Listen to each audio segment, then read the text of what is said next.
심판 다시 2 카프카 지음 곽복록 옮김 2장 최초의 심리 K는 한 통의 전화를 받았다. 다음 일요일에 그의 사건에 대해서 소규모로 심리가 열린다는 통보였다. 이 정도의 심리는 매주 일요일이라고 정해 놓은 것은 아니지만 규칙적으로 계속해서 열린다는 것도 덧붙여 말해 주었다. 심리가 빨리 끝나는 것을 누구나 바라고 있지만 그뿐만이 아니다. 신문은 사소한 문제까지 철저하게 이루어져야 하고 그러기 위해서는 적지 않은 노력이 필요하므로 마냥 질질 끌 수도 없는 사실이다. 그런 관계로 소규모의 신문을 몇 번이고 되풀이하는 방법을 택한다. 일요일로 정한 것은 K의 출근을 방해하지 않기 위한 것이고 따라서 K도 반대하지 않을 거라고 생각한다. 만일 K가 다른 날로 원한다면 고려할 용의도 있다. 이를테면 밤이라도 상관은 없는데 그러면 K도 일 때문에 지쳐 있을 우려가 있다. 아무튼 이의가 없다면 이쪽에서 결정한 대로 일요일에 신문을 하도록 하겠다. 잔소리 같지만 어김없이 출두하기를 바란다는 내용이었다. 그리고 나서 출두해야 할 건물의 번지수를 알려주었다. 그곳은 멀리 떨어진 교회의 어떤 거리였는데 아직 한 번도 가보지 않은 곳이었다. K는 이 통보를 받고 아무 대답도 하지 않고 수화기를 내렸다. 그는 출두하기로 마음을 굳혔다. 심리가 시작됐으므로 자신도 뭔가 준비를 해서 대항할 필요가 있었고 가능한 한 그런 심리는 빠른 시일 내에 끝맺어야만 했다. 멍하니 전화기 옆에서 그렇게 생각하고 있는데 뒤에서 지점장 대리의 목소리가 들렸다. K가 전화기 앞을 가로막고 있기 때문에 전화를 걸 수 없었다. 무슨 좋지 않은 소식이요?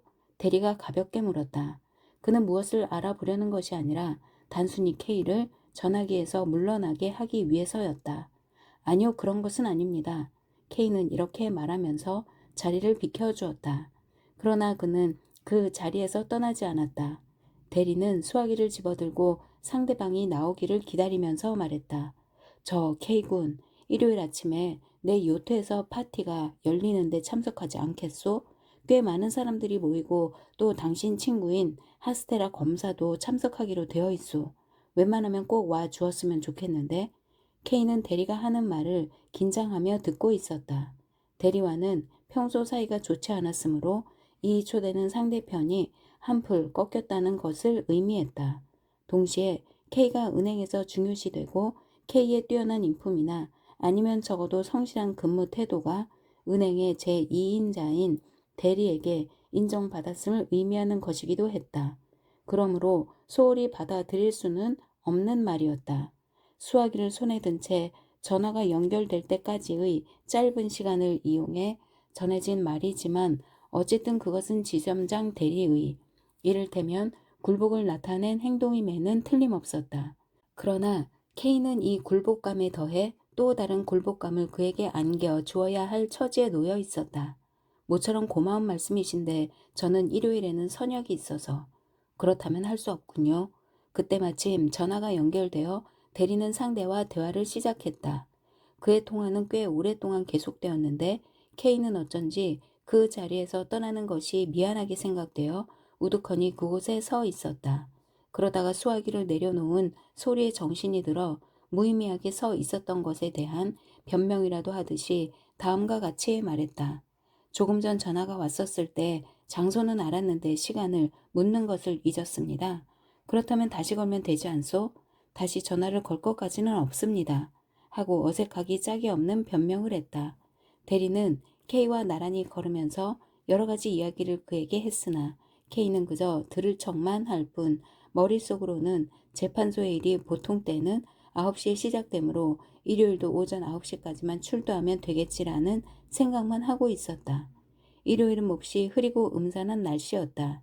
K는 간밤에 늦게까지 술집에서 친구들과 떠들고 놀던 관계로 자칫 늦잠을 잘 뻔했다.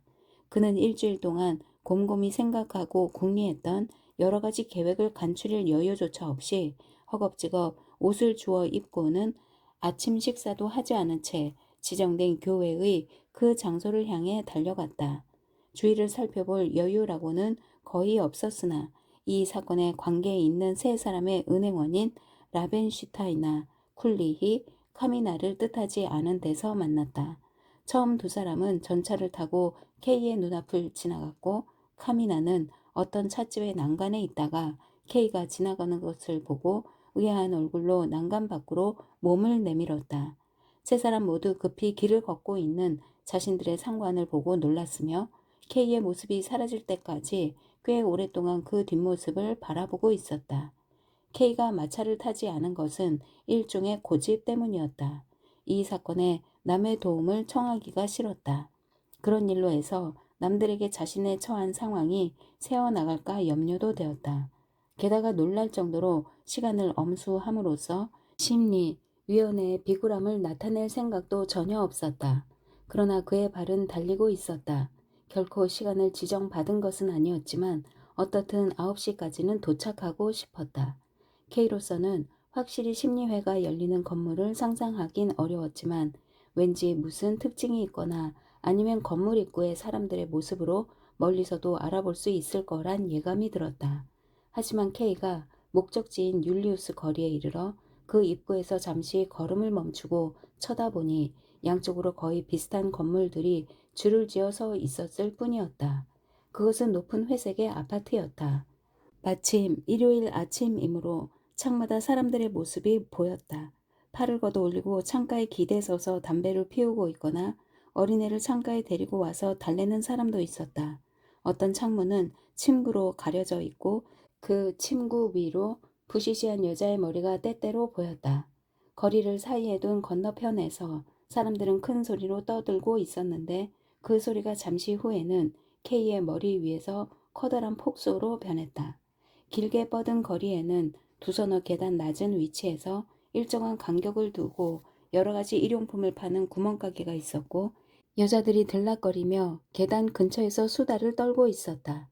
과일 장수 한 사람이 창문을 통해 건물 안의 사람과 흥정을 하고 있었는데 K와 과일 장수 둘 다 서로의 부주의로 말미암아 손술에 부딪힐 뻔했다. 그 순간 고급 주택지 쪽에서 낡은 축음기 소리가 갑자기 요란스럽게 울렸다. K는 천천히 거리를 걸어갔다. 시간은 충분하다는 그런 태도였다. 예심 판사가 어딘가의 창문에서 자신을 바라보고 있다고 생각하는 것처럼 보이기도 했다. 9시가 조금 지났을 무렵이었다. 목적지인 건물은 상당히 멀었다. 커다란 그 건물은 출입구가 높은 데다가 폭도 넓었다. 트럭이 지나다닐 수 있도록 그렇게 만든 것 같았다. 제각기 전용 트럭을 가지고 있는 상품 창고가 넓은 앞마당을 둘러싸고 있고 창고에는 아직 자물쇠가 잠긴 채였으며 은행 관계로 K의 눈에 낯익은 상표도 언뜻 보였다. 주변의 상황을 머릿속에 새겨두고 싶은 생각이 들어 앞마당의 입구에 잠시 서 있었다. 바로 옆에 있는 커다란 빈 괴짝 위에는 맨발의 남자가 신문을 읽고 있었고 아이들 둘이 손수레 위에서 놀고 있었으며 펌프 앞에는 속옷 바람에 가냘프게 생긴 여인이 물통에 물이 채워지는 동안 K를 바라보고 있었다. 앞마당 한쪽 구석에는 창문에서 창문으로 한 가닥 줄을 걸어 세탁물을 널어 놓고 있었다. 사내가 아래쪽에서 그것을 이리저리 지시하고 있었다. K는 신문을 받기 위해 심리실로 가려고 계단에 다가섰으나 곧 걸음을 멈춰버렸다. 그것 외에도 앞마당에는 계단이 3개나 더 있었고 게다가 앞마당 한쪽 구석에 좁은 길이 있었는데 그것이 그 옆에 있는 뜰과 연결되어 보였기 때문이었다. K는 방의 위치를 좀 더 상세히 일러주지 않은 것은 생각할 수 없는 태만이요 무관심이라고 비판하며 이 점을 엄중히 경고해야겠다고 생각했다. 그러나 결국 계단을 올라가 보기로 했다. 재판은 범죄에 의해서 열리게 된다고 말한 감시원 벨렘의 말을 떠올리자 K는 자신이 우연히 선택한 이 계단이 목적하는 방으로 통할 거라는 결론을 내릴 수 있었다.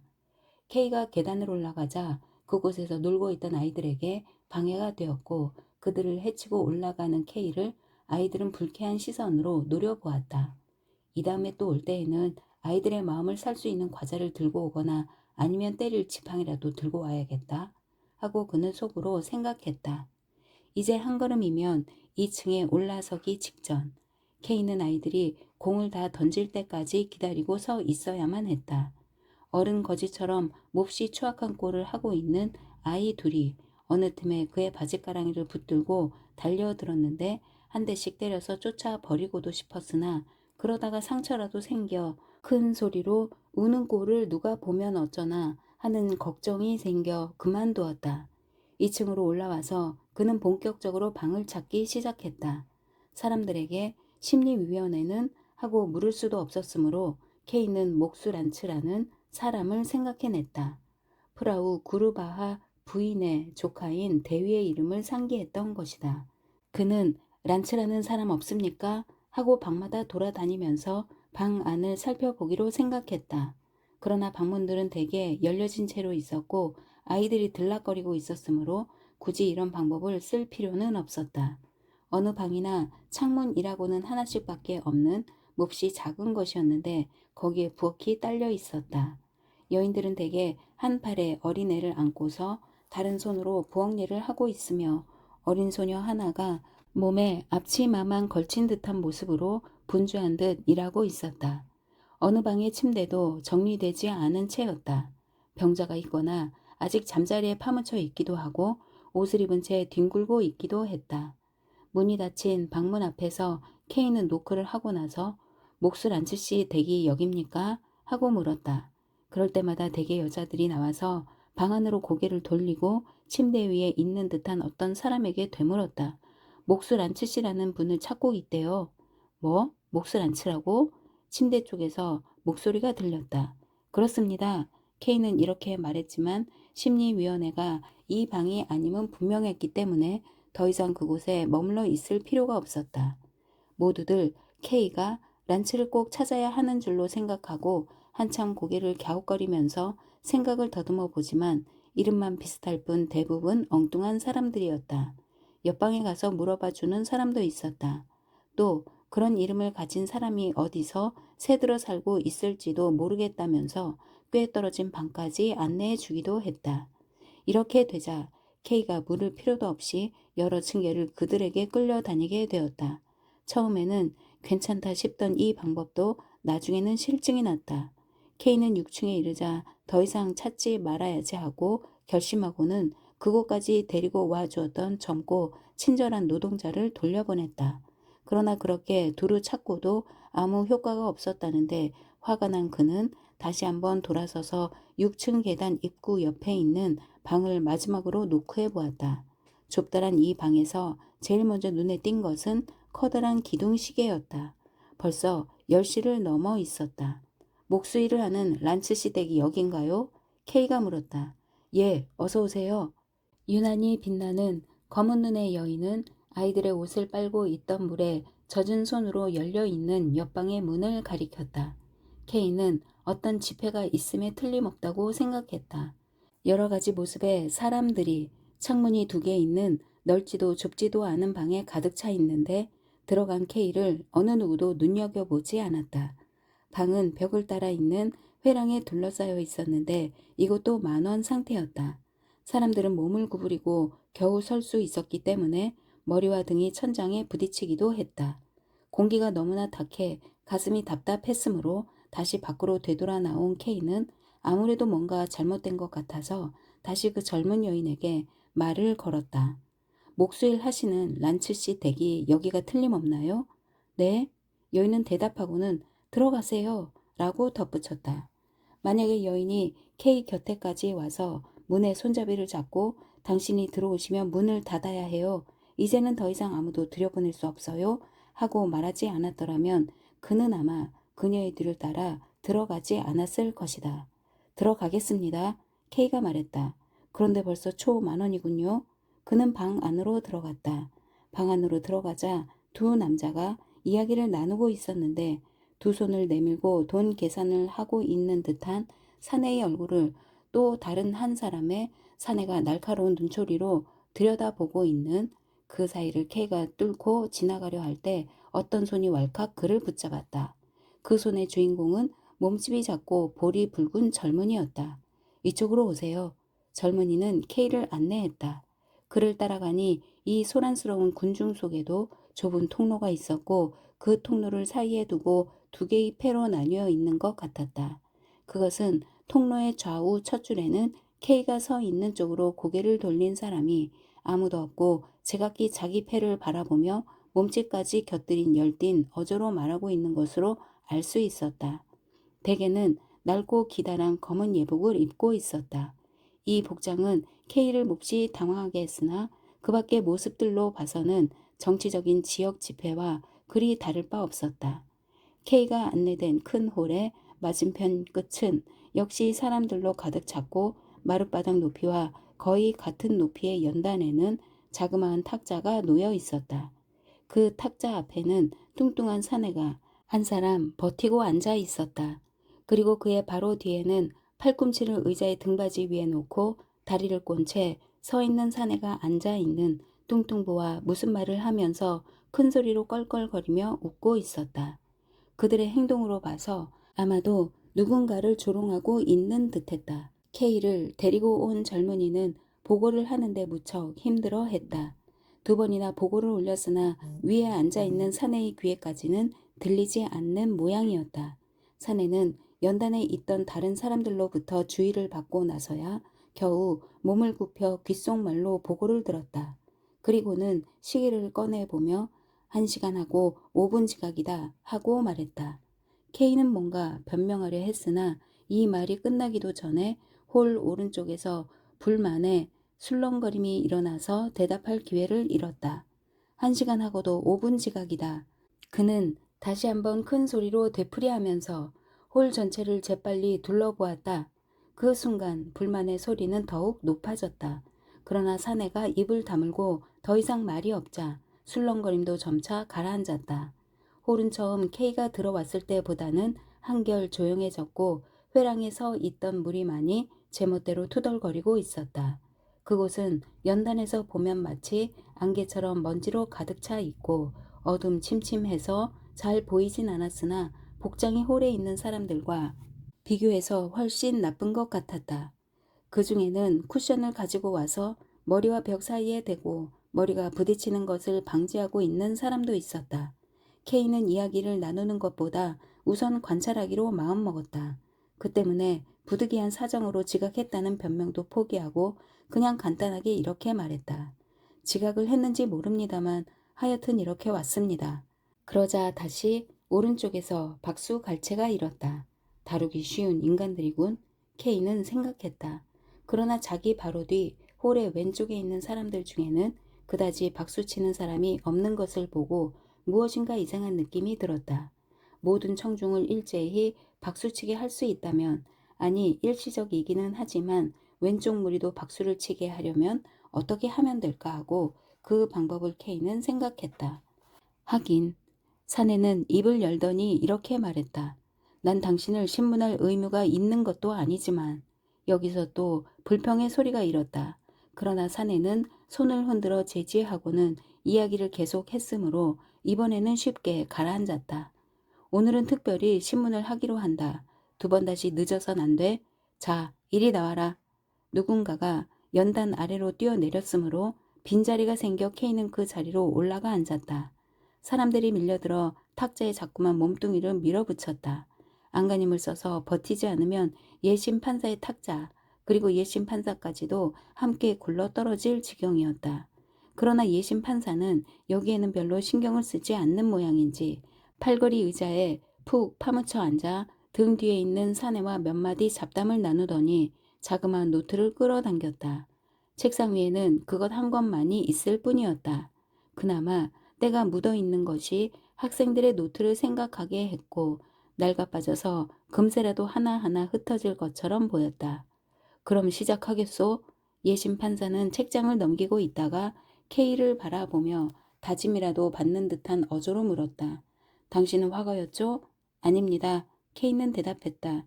어떤 큰 은행의 업무 주임입니다.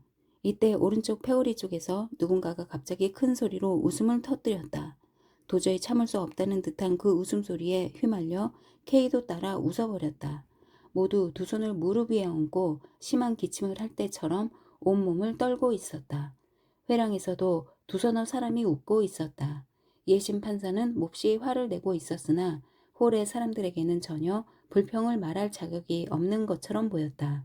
그러나 그들은 울분을 참지 못해 회랑 쪽을 향해 발로 바닥을 차면서 위협적인 말을 했다.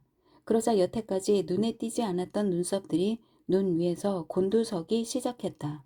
그러나 홀의 왼쪽 절반은 여전히 침묵을 지키고 얌전하게 줄을 짓고 앉아서 연단 쪽을 향해 연단 위에서 들리는 목소리나 반대당의 소동에도 냉정한 태도로 귀를 기울이고 있었다. 또한 자기 자리에서 일어나 반대 패거리와 이야기하고 있는 무리가 여기저기 보이는 것에도 간섭하려는 기색을 보이지 않았다. 좌파는 우파에 비교해서 사람의 수요가 적어 그다지 문제될 만한 존재는 아닌 것 같았다. 다만 냉정하게 버티고 있는 것이 K로 하여금 무엇인가 존재 가치를 느끼게 할 뿐이었다. 입술을 연 K는 좌파의 심정으로 말했다. 예심 판사님, 제게 화가 나고 물으셨는데 그것만 봐도 저에 대한 재판 절차의 전모를 유감없이 잘 나타내고 있습니다. 재판 절차가 아니라고 항의하실지 모르겠습니다만 그것은 어디까지나 이쪽에서 인정하는 경우에 한해 절차로서 성립하는 것이므로 당신의 항의는 옳다고 볼 수도 있습니다. 좋습니다. 지금은 잠시 그것을 인정하기로 하겠습니다. 그것은 일종의 동정심 같은 겁니다. 이런 경우 동정심 외에 생길 것이 없습니다. 엉터리 절차라고는 말하지 않겠습니다. 하지만 이 말의 의미를 깊이 생각해 주기 바랍니다. K는 잠시 입을 다물고 홀 안을 둘러보았다. 확실히 그것은 날카로운 말이었다. K는 자신의 말이 지나치게 매몰찼던 건 아니었나 생각해 보았다. 하지만 그것은 어디까지나 정당한 말이었다. 당연히 박수갈채를 받을 만한 것이었지만 청중은 묵묵히 침묵만 지키고 있었다. 그러나 그들의 얼굴은 다음 순간에 닥칠 사태에 대한 궁금증으로 몹시 긴장하며 마른 침을 삼키고 있는 걸 볼 수 있었다. 폭발은 시시각각 다가오는 듯했고 역시 그런 폭발로 해서 문제는 한 번에 해결될 것 같았다. 이때 입구의 문이 열리고 빨래를 마친 듯한 그 젊은 여인이 들어왔는데 그녀는 살짝 들어온다고 조심을 한 모양이었지만 사람들의 시선이 그녀에게로 쏠렸다. 그 모양은 그 자리에는 너무나 어울리지 않은 느낌을 주었다. 그런데 K는 자기가 한 말이 예심 판사에게 적지 않은 충격을 준 것을 알고 내심 기뻤다. 예심 판사는 K의 공박을 받으면서 회랑을 향해 우뚝 서 있었는데 장내가 조용해지자 다시 자리에 앉았다. 그는 평온한 태도를 보이기 위함인지 또 그 노트를 집어들었다. 그런 짓은 집어치우는 게 어떻습니까? K는 다시 입을 열었다. 그 노트도 아무 소용이 없을 겁니다. 자신의 침착한 발언만이 자기와는 아무런 관련이 없는 이 어색한 집회에 울려 퍼지는 것에 만족을 느낀 K는 더욱 신이 나서 갑자기 그 노트를 빼앗아 더러운 것이라도 만지는 듯이 중간쯤의 한 페이지를 손가락 끝으로 집어 올렸다. 그러자 누렇게 바랜 종이에 글씨가 가득 적혀있는 페이지가 양쪽으로 너덜거리면서 펼쳐졌다. 예심 판사의 문서는 이것입니다. 라고 말하고 나서 그대로 노트를 탁자 위로 떨어뜨리면서 마음 내키는 대로 읽어보세요. 저는 두 손가락으로 만져보는 것만도 지겨울 정도니까요. 내용은 모르겠습니다만 별로 겁나는 내용은 아닌 것 같군요. 하고 덧붙였다. 예심 판사는 탁자 위에 떨어진 노트를 주워들고 바로잡아 읽기 시작했는데 그것은 그가 K에게 굴복하는 증거라고 밖에는 생각할 수 없었다. 맨 앞줄 사람들이 긴장한 얼굴로 자기를 바라보고 있는 것을 느끼고 K는 그들을 내려다보았다. 모두가 다 상당히 나이가 든 흰 머리의 사람들이었다. 이들은 예심 판사가 굴복하는 태도로 나왔는데도 불구하고 K가 연단에 올라서서 말을 시작한 순간부터 유지하고 있던 침착함을 잃지 않고 있었다. 이들이야말로 이 집회를 좌우할 수 있는 힘을 가진 무리리라. 제가 저지른 일은 K는 맨 앞줄의 표정을 살피면서 나지막한 소리로 말을 이었다. 제 체험은 두말할 것도 없이 제 개인적인 사건에 불과합니다. 그리고 그 자체만을 두고 말한다면 매우 시시한 사건에 지나지 않는다는 것을 저 역시 인정합니다. 하지만 그와 동시에 얼마나 많은 사람들이 이와 같은 재판을 치러야 했는지 짐작이 갑니다. 저는 적지 않게 벌어지고 있는 그런 일 때문에 이렇게 걸게한 것입니다. 결코 제 개인의 문제 때문만은 아닙니다. K는 자신도 모르는 사이에 언성을 높였다. 그때 두 팔을 치켜들고 박수를 치면서 소리치는 사람도 있었다. 그렇다. 옳은 말이다. 옳은 말이야. 맨 앞줄의 노인들은 수염만 쓰다듬고 있을 뿐 아무도 소리 지르는 사람을 돌아보려고 하지 않았다. K도 박수에는 관심이 없었지만 용기를 얻은 것은 사실이었다. 만장일치의 박수갈채는 바라지도 않았지만 그 대신 모두가 이 문제를 보다 심각한 자세로 반성해주고 단 한 사람이라도 조은이 진심으로 이해하고 수긍해주기만 하면 만족할 뿐이었다. 이와 같은 확신을 품고 K는 말했다. 저는 웅변을 하려는 사람이 아닙니다. 저는 그런 것을 할 줄 모릅니다. 물론 예심 판사께서는 직업이 직업인 만큼 연설을 잘 하시겠죠. 저는 오로지 한 가지 심한 착오에 대해서 여러분에게 이야기하고 싶을 뿐입니다. 아무튼 저의 말을 조용히 들어주시기 바랍니다. 한 열흘 전에 생긴 일입니다.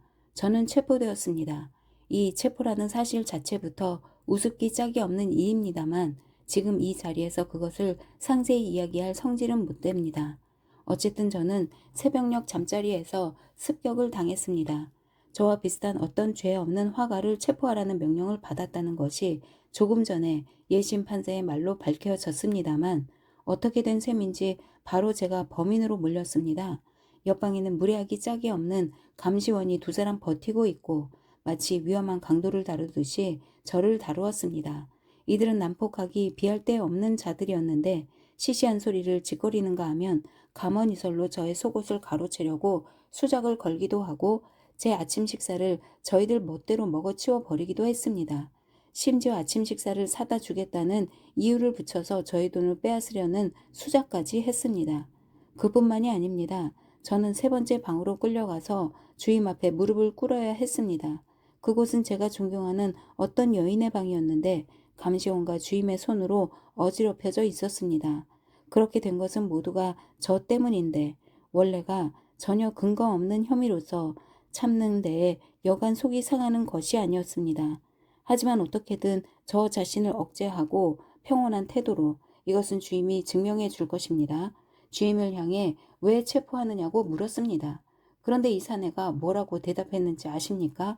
방금 말씀드린 여인의 의자에 가장 비열하고 오만의 상징 같은 태도로 비스듬히 앉아있는 모습이 지금도 눈에 선합니다. 여러분, 그 사내는 결국 아무런 대답도 하지 않았습니다. 아니, 대답할 수 없었다는 게 좀 더 정확한 이야기가 되겠죠. 왜냐하면 저를 체포한 다음에는 아무것도 할 일이 없었으니까 말입니다. 그리고 그 사내는 제가 근무하는 은행의 행원을 세 사람 데리고 왔는데 이들은 그 여인의 사진을 함부로 만져서 못쓰게 만들어버렸습니다. 그들을 데리고 온 것은 물론 다른 목적이 있었죠. 그것은 하숙집 여주인이나 하녀와 함께 제가 체포된 것을 널리 소문내고 그리하여 제 사회적 명예를 손상케 함과 동시에 은행에서의 제 지위를 뒤흔들어 놓겠다는 것이었습니다. 그러나 유감스럽게도 주임의 이 계획은 완전히 실패로 돌아갔습니다. 하숙집의 여주인은 몹시 단순한 사람으로서 존경하는 뜻에서 그분의 이름을 밝힌다면 프라우 구르바하, 이 구르바하 부인까지도 이와 같은 체포는 버릇 나쁜 아이가 길바닥에서 장난치는 일과 다름없다고 말했습니다. 되풀이해서 말씀드립니다만 이 사건 때문에 저는 불쾌했고 다소 화도 났습니다. 그러나 이런 일이 또다시 불행한 결과를 초래하지 않으리라고 누가 단언할 수 있겠습니까? 여기서 이야기를 끝내고 묵묵히 앉아있는 예심 판사를 보자 예심 판사가 군중 속의 어떤 자에게 눈짓으로 무엇인가 신호를 보내고 있는 장면이 보였다. K는 빙긋 웃으며 말했다. 방금 예심 판사님께서는 제 옆에서 여러분 가운데 어떤 한 사람과 살짝 신호를 교환한 모양인데 여러분 가운데는 이 연단에서 내려오는 지시를 기다리는 분이 있는 것 같군요. 방금 내려진 지시가 방해하라는 것인지 아니면 박수를 치라는 것인지는 모르겠습니다만 어쨌든 제가 한 발 앞서 그 신호를 간파한 이상 그 신호의 의미를 알 필요도 없어졌습니다. 아무튼 그렇게 비열한 수법으로 하지 말고 당당하게 연단 아래에 있는 부하에게 방해하라 든가 박수치라 든가 그렇게 큰 소리로 명령하시는 것이 바람직한 일일 것입니다. 예심 판사는 의자에 앉은 채 이리저리 몸을 움직이고 있었는데 그것은 낭패함과 초조함 때문인 것 같았다. 등 뒤에서 말하고 있던 사내가 또 예심 판사한테로 다가갔다. 격려하고 있거나 무슨 좋은 방법을 건의하고 있는지도 몰랐다. 연단 아래의 사람들은 나지막한 소리이기는 했으나 무엇인가 열심히 짓거리고 있었다. 몹시 대립적인 의견을 가지고 있는 것으로 보이는 이 두 패거리는 완전히 혼란 상태에 빠져버려 K를 손가락질하는 사람, 예심 판사를 손가락질하는 사람 등등 제멋대로 떠들고 있었다. 더구나 안개처럼 뿌옇게 방 안에 들어찬 먼지 때문에 기분이 언짢아졌고 조금 멀리 떨어져 있으면 연단에서 무엇을 하는지 잘 보이지도 않았다. 특히 회랑의 무리는 먼지에 시달렸던 모양인지 형세를 자세히 파악하려면 예심 판사의 눈치를 보면서 홀 안의 회원들에게 귓속말로 물어볼 도리밖에 없었다. 좀 더 조용히 들어주시기 바랍니다. K는 탁자에 벨이 없었으므로 주먹으로 탁자를 세게 치면서 말했다. 놀란 예심 판사와 그에게 귓속말을 하고 있던 남자는 고개를 돌렸다. 이것은 저와는 직접적인 관계가 없는 문제고 따라서 냉정한 판단을 내릴 수 있습니다. 만일 여러분께서 이 엉터리 재판에 관심을 가지신다면 제 말을 경청해 주십시오. 그럼 굉장한 이익을 얻게 될 것입니다. 이제 시간에 여유가 없습니다. 아무쪼록 제 연설에 대한 비판은 다음으로 미루어 주시기 바랍니다. 물을 뿌린 듯이 장내는 순식간에 조용해졌다. K는 벌써 그 정도로 집회를 지배하고 있었다. 처음과는 달리 서로 잡담을 하는 사람도 없었다. 박수를 치는 사람도 없었다. 모두들 K의 말에 완전히 감동하고 있음이 분명했다. 확실히 K는 아주 낮은 목소리로 말했다. 모든 청중이 마른 침을 삼키며 긴장된 표정으로 귀를 기울이고 있었다. 그것이 그를 기쁘게 했다. 쥐죽은 듯한 정적 속에서 일종의 힘의 너울거림이 생겼고 그것은 어떤 열광적인 박수보다도 K의 마음을 뒤흔들었다. 확실히 이 재판소의 모든 현상의 배후, 제 경우를 예로 들어 말씀드린다면 체포 및 오늘의 심리의 배후에는 하나의 커다란 조직이 숨어 있습니다. 그 조직은 매수하기 쉬운 감시원, 우둔하기 짝이 없는 주임, 몹시 기분이 좋을 때가 아니면 제대로 말 한마디 하지 못하는 예심 판사 등을 움직이고 있을 뿐만 아니라 더 나아가서는 각 급의 지위를 가진 재판관들로 구성되어 있습니다. 정리라든지 서기, 헌병, 그 밖의 고용인, 그리고 끔찍한 이름입니다만 사형 집행인 등등. 그런데 이 방대한 조직은 무엇을 뜻하는 걸까요? 아무 죄도 없는 인간을 체포하고 무의미한, 그리고 제 경우가 증명한 바와 같이 전혀 소득이라고는 없는 절차를 취하는 일, 이것이 그걸 의미합니다. 이와 같은 상황 속에서는 관리들의 부패가 극도로 만연하기 쉽습니다. 최고의 재판관이라 할지라도 혼자 힘으로는 이것을 막지는 못할 것입니다. 그렇기 때문에 감시원은 체포된 자의 옷을 가로채려 합니다. 주임은 무단 가택 침입을 자행합니다. 죄도 없는 사람이 대중 앞에서 신문을 받고 굴욕을 강요당합니다. 감시원 녀석들은 체포된 자의 소유물을 보관해두는 창고를 자꾸만 들먹입니다. 저는 꼭 한번 그 창고를 구경하고 싶습니다. 체포된 사람들이 피땀 흘려 마련한 소유물은 도둑이나 다름없는 창고 관리인들에게 도난을 당하거나 비록 그들의 손에서 위험을 벗어났다 하더라도 거기서 대부분 썩어 없어져 버립니다. K의 이야기는 홀의 한쪽 가에서 들리는 째지는 듯한 고함 소리에 의해 중단되었다. 그는 손을 이마에 대고 그 소리의 정체를 살피려 했다.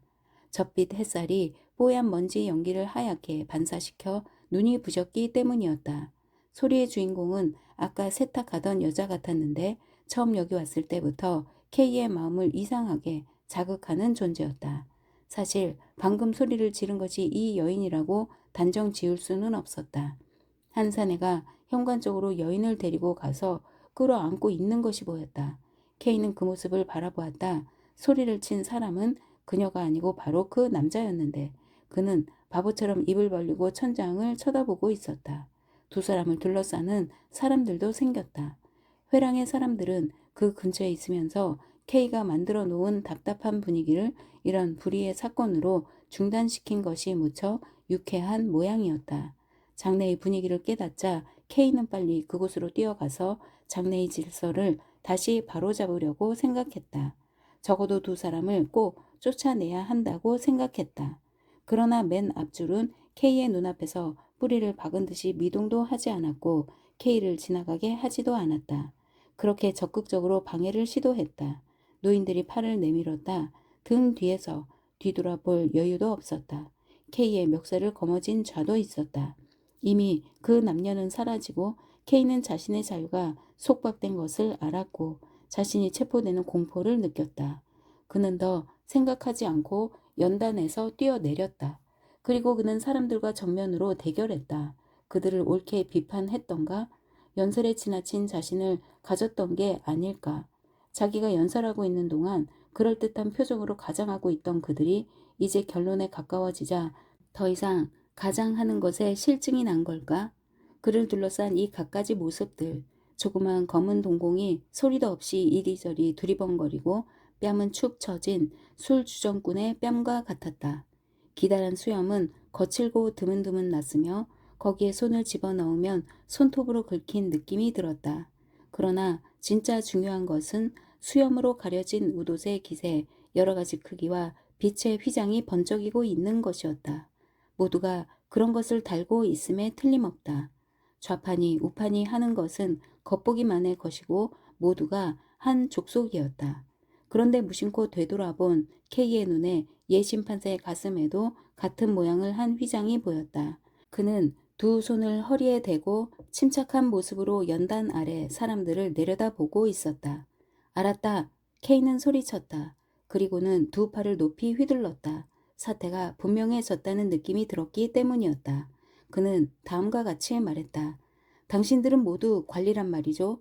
내가 공격했던 부패, 타락의 주범이 바로 당신들이란 말이군요. 당신들은 이 방에 처박혀서 청중과 탐정의 1인 2역을 연출했죠. 두 패로 갈려 있는 듯 꾸미고 내 본심을 살피기 위해서 한쪽 패가 박수갈채를 보냈죠. 죄 없는 사람에게 어떻게 죄를 덮어 씌우는지 당신들은 실험을 하고 있었겠죠. 그러고 보니 당신들은 여기서는 그래도 쓸모가 있겠군요.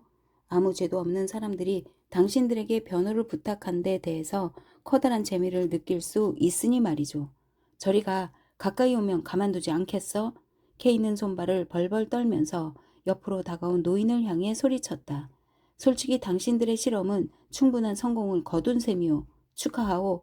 K는 탁자 위에 놓여있던 모자를 재빨리 집어들고 망연한 상태로 소리를 죽이고 있는 사람들의 정적을 뚫으며 출입구를 향해 달려갔다.